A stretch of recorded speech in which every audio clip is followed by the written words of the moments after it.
দিনটা ছিল মঙ্গলবার দুপুরবেলা, আর আমরা যাচ্ছি প্রমাণকে বসা ভাত খাওয়াতে প্রমাণের দাদুর বাড়ি। তো টোটোতে উঠে পড়েছি আমরা, আর পেখমের আওয়াজ তো তোমরা শুনতেই পাচ্ছ। ও গাড়িতে যেতে যেতে একে চন্দ্র দুয়ে পক্ষ এরকম করে বলতে বলতে যাচ্ছিল।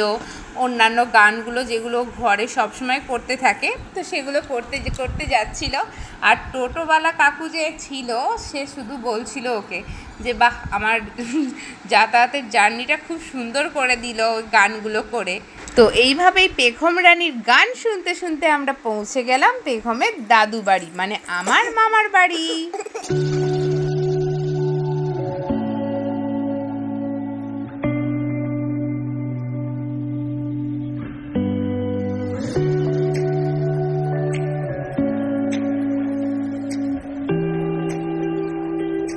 আর এই হচ্ছে আমার ছোট্ট প্রমাণ।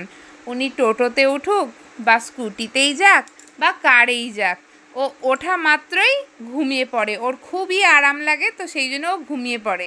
একদম ওর দাদুর বাড়ি গিয়ে ওর ঘুমটা ভাঙে, পুরো রাস্তাটাই ঘুমোতে ঘুমোতেই যায়। তো আমাদের প্রমাণ দেখো, দাদুর বাড়ি এসেই ও আগে ওর বড় মার কোলে উঠে পড়েছে। আর আমরা যেহেতু অনেকটাই দেরি করে পৌঁছেছিলাম, তো সেই জন্য মামিরা বলল আগে ওকে ভাতটা খাইয়ে নি, তারপরে বসে গল্প করব।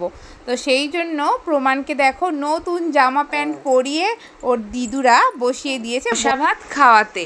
তো অন্নপ্রাশনের দিনকে যেহেতু প্রমাণের বড় মামাই এসেছিল ওকে ক্ষীর খাওয়াতে, তো ছোট মামাই আসতে পারেনি, সেই জন্য এবারে বসা ভাতটা খাইয়েছে প্রমাণের ছোট মামাই আর ছোট দিদুন। তো প্রমাণকে প্রমাণের ছোট মামাই ক্ষীরটা খাইয়ে দেওয়ার পর প্রমাণের ছোট দিদুন আশীর্বাদ করে একটা রূপোর ব্রেসলেট দিয়ে। তারপর ছোট দিদুন কোলে বসিয়ে আজকে প্রমাণকে বসা ভাত খাইয়ে দেয়। তো তোমরা এই ভিডিওটার মধ্যে দেখতে পাবে যে আমাদের ছোট্ট প্রমাণ তার ছোট দিদুনের কোলে বসে কিরকম খাবারটা নিয়ে লুচুপনা করছিল। তো চলো তোমরা প্রমাণের কাণ্ডটা দেখে নাও।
তো তোমরা দেখতেই পেলে প্রমাণ এতগুলো খাবার সামনে দেখে ওর অবস্থাটা ঠিক কেমন হচ্ছিল।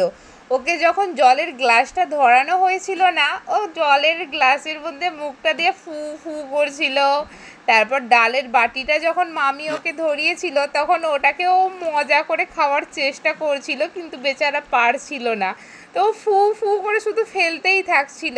তো আমার ছোট্ট প্রমাণের বসা ভাত খাওয়াতে গিয়ে ও যতটা না মজা করেছে, ওর চেয়ে বেশি মজা আমার লেগেছে ওর সমস্ত রকম দেখে। যেহেতু পেখমের সময় এসব কিছুই হয়নি, তখন আমরা চেন্নাইতে ছিলাম, ওখানে অতটা কিছু হয়নি। কিন্তু প্রমাণের বেলায় যেহেতু আমরা দেশে আছি, বসা ভাত খাওয়ানো বলো, বামুন বাড়িতে খাওয়াতে নিয়ে যাওয়া বা অন্নপ্রাশন, এগুলো ভালোভাবে হয়েছে। কিন্তু পেখমের বেলায় এগুলো কিছুই করা হয়নি, তাই আমি জানতাম না। এবারেই প্রমাণের বেলাতেই প্রথম জানলাম। আর দেখো সব শেষে পেখম রানীর সাথে পেখম রানীর ছোট দিদুন মজা করছিল রসগোল্লা নিয়ে, কিন্তু বেচারা পেখম রসগোল্লাটা খেয়ে নিয়েছে। তার কারণ পেখম রানীর এমনিতেই রসগোল্লা খুব ফেভারিট, আর রসগোল্লা নিয়েই মামি যেহেতু ওর সঙ্গে মজা করছিল, সেই জন্য ও মজাটা ভাবতেই পারিনি, রসগোল্লাটা খেয়ে ফেলেছিল। তো দিনটা খুব সুন্দর হাসি মজায় খুব ভালোভাবেই কেটেছিল। তো এইভাবেই আমার ছোট্ট প্রমাণের বসা ভাত খাওয়ার সময়টা ভালোভাবে মিটে গেছিল। আর তারপরে আমরা বিকেলে বাড়ি চলে এসেছিলাম। তো চলো আজকের মতো ভিডিওটা এখানেই শেষ করছি, আবার আসছি নতুন কোনো ভিডিও নিয়ে। তো সবাই ভালো থেকো, সবাইকে টাটা।